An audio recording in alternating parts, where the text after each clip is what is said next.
यो से हमारे व्लॉग का पार्ट 5। हम सारा कच्चा चढ़ रहा था नई बहू का। यहाँ से मेरी बड़ी भाभी और वन ऑफ द बेस्ट भाभी ये सारी रस्म बताने ला रही थी कौन सी रस्म क्यों करनी से।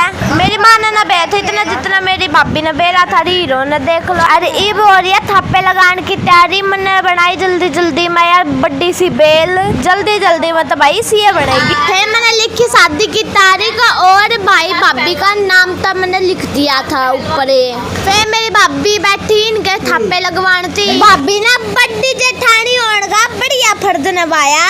फिर भाभी ने पकड़ ली तैयारी इन दोनों का थप्पा लगवाने थे। मेरे भाई का पहला हाथ डुबोया मेहंदी में। मेहंदी का पहला थप्पा लगवा दिया मेरी भाभी ने दीवार पर मेरे भाई का। फिर मेहंदी के थप्पा के बीच में थोड़ा थोड़ा गैप था। फिर भाभी ने मेहंदी लेकर वेट ढक दिए। फिर भाभी ने अगला थप्पा तैयार करा। हाथ पूछा मेरे भाई का इब लगेगा घी का थप्पा। फिर मेरे भाई का घी का थप्पा लगवा दिया दीवार पे। मेरे भाई के 2 मेहंदी के और 1 घी का थप्पा लग गया। 3 थप्पे लगे मेरे भाई के।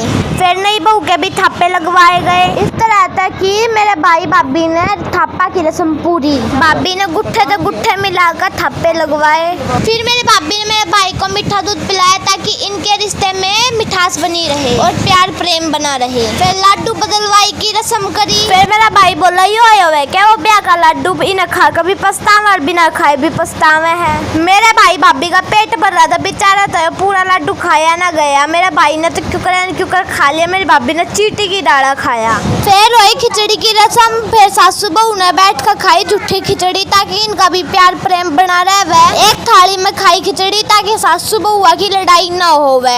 यह हमारी आखिरी रस्म। इसमें ननद करा करे अपनी भाभी की चोटी। फिर मेरी बड़ी बेबे ने मेरी भाभी की चोटी करी। फिर भाभी देगी बेबे तनेग। हमारा रस्मों का व्लॉग यहीं पर खत्म हुआ। अब मिलते हैं हमारे अगली नई वीडियो के साथ। राधे राधे।